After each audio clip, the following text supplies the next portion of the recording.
Assalamualaikum warahmatullahi wabarakatuh. Selamat berjumpa kembali teman-teman semuanya ya. Bersama saya Arif Nugroho Rahman ya. Kali ini kita ketemu lagi di mata kuliah akuntansi syariah ya. Oke. Pada pertemuan kali ini kita memasuki pertemuan yang ke-7 ya. Yang ke-7 di mana kita masuk ke akuntansi mengenai musyarakah ya, musyarakah. Nah, apa sih yang dimaksud akuntansi musyarakah ya? Jadi musyarakah itu campuran ya, berasal dari bahasa istilahnya al-syirkah la ihtilat, percampuran atau persekutuan dua orang atau lebih.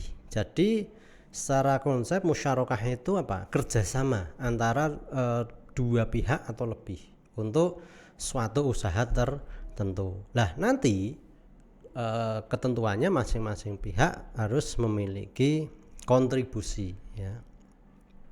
Kontribusi berdasarkan kesepakatan. Ya, semua itu nanti kembali ke kesepakatan ya. Nah, memang karakteristik dari musyarakah itu ya, itu pertama terkait dengan modal ya. Modal itu nanti diberikan dalam bentuk ya bisa kas, bisa setara dengan kas atau aktiva non kas ya. Bisa juga aktiva tidak berwujud seperti lisensi, hak paten ya, franchise dan seterusnya ya. Nah, itu boleh nanti melakukan akad kerjasama dengan mekanisme transaksi musyarakah ya. Jadi setiap mitra itu memang harus ada modal dan tenaga ya, modal dan tenaga.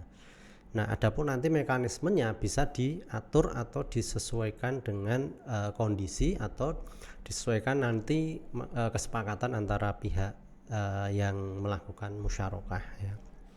Nah, nanti pembagiannya itu juga berdasarkan sesuai dengan kesepakatan yang ditentukan seperti itu. Nah, jadi nanti musyarakah itu nanti yang dibagi itu adalah nisbah atau keuntungan. Nah, nanti dia akan disepakati dan dibagi sesuai dengan proporsinya ya, proporsi modalnya, proporsi tenaganya ya, seperti itu. Ya, dan terkait dengan jaminan itu biasanya ada pihak-pihak tertentu yang boleh ya memberikan jaminan ya. Jaminannya itu berupa aset boleh, berupa uang boleh ya. Tadi ya aset non kas ataupun uang ya, ataupun mungkin hak paten ya, lisensi dan seterusnya. Nah, nanti memang harus dituangkan ke dalam perjanjian. Karena apa? Akad musyarakah ya, akad musyarakah ini nanti harus dijelaskan dulu mekanismenya, terus nanti proporsinya berapa, proporsi bagi hasilnya berapa atau nisbahnya ya, keuntungannya itu. Nah, nanti tujuan dibuatkan sebuah akad atau kontrak itu memang apa? Untuk menghindari ketika nanti terjadi persengketaan atau permasalahan di lain waktu ya. Nah, itu memang disarankan untuk akad musyarakah itu bisa dilakukan secara secara dituangkan secara tertulis ya. Secara tertulis. Kalau misalnya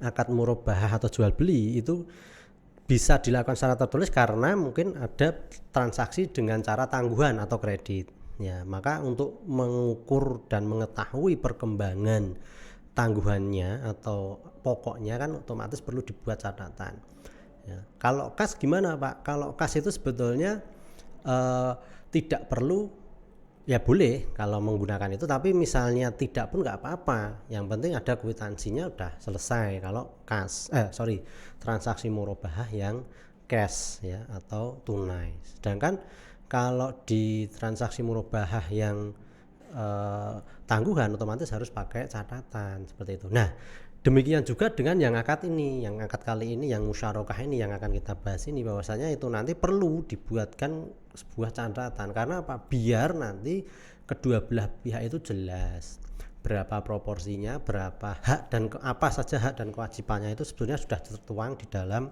akad. Ketika terjadi persengketaan itu juga akan tertuang di dalam sebuah akad musyarakah. Biasanya nanti mereka akan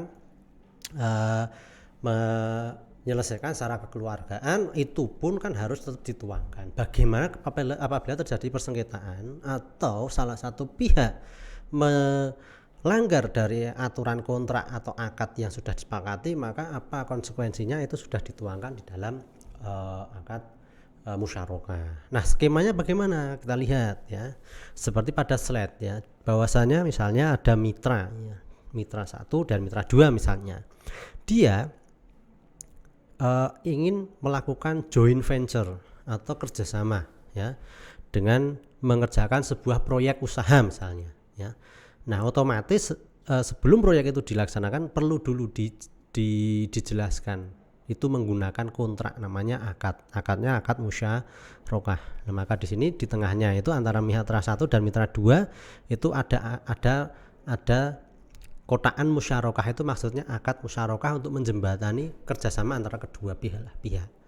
Nah, kemudian ketika sudah disepakati, oke, kedua belah pihak setuju, maka dilaksanakanlah sebuah proyek ya, usaha. Nah, usaha ketika mendapatkan keuntungan, nah bagi hasil keuntungannya ini disesuaikan dengan apa? Kontribusi dari masing-masing mitra. Makanya nanti akan kembali ke mitra, masing-masing mitra. Kalau dia mitra 1 proporsinya berapa, terus keuntungan yang diperoleh berapa, masuknya berapa, ada perhitungannya. Nanti masuk ke mitra 1, mitra 2 juga seperti itu. Nah, itu terkait dengan skemanya seperti itu. Lah, jenis musyarakah itu sifatnya ada 2. Dia musyarakah permanen ya. Jadi musyarakah permanen ini berarti sudah mengikat ya terkait dengan bagian modal ya setiap mitra, serta jumlahnya sudah ditetapkan ya pada saat akad itu ditandatangani biasanya ya. Itu kalau musyarakah permanen ya. Jadi itu sudah sifatnya melekat selama kontrak itu bisa berjalan ya, atau berlaku, atau akadnya berlaku. Atau yang kedua, musyarakah model menurun. Nah, ini bagian modal dari salah satu mitra ini akan dialihkan kepada mitra lain, sehingga pada akhir masa akadnya atau masa kerjasamanya itu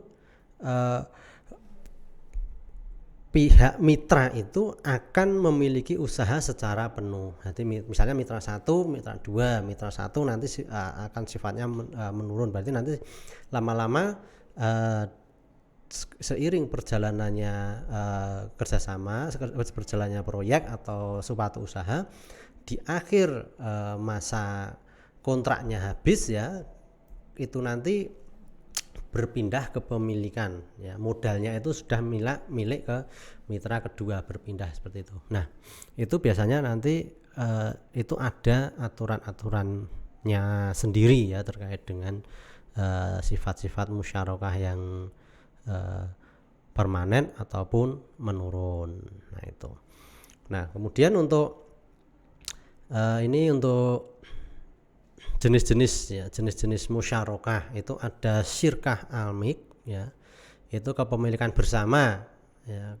Ini keberadaannya apabila 2 orang melakukan kerjasama secara joint venture ya, dan membuat kemitraan secara resmi. Nah, itu syirkah almik. Yang kedua syirkah al-uhud ya, kontrak kemitraan tercipta dengan kesepakatan 2 orang atau lebih untuk bekerja sama dalam mencapai tujuan tertentu. Kalau yang tadi almik itu biasanya misalnya bentuk kerjasama misalnya apabila dalam hal memperoleh warisan ya, usaha ya, kemudian mendapatkan barang yang tidak dapat dibagi misalnya, tidak dapat dipecah misalnya. Nah, itu bisa menggunakan akad, namanya akad musyarakah ya.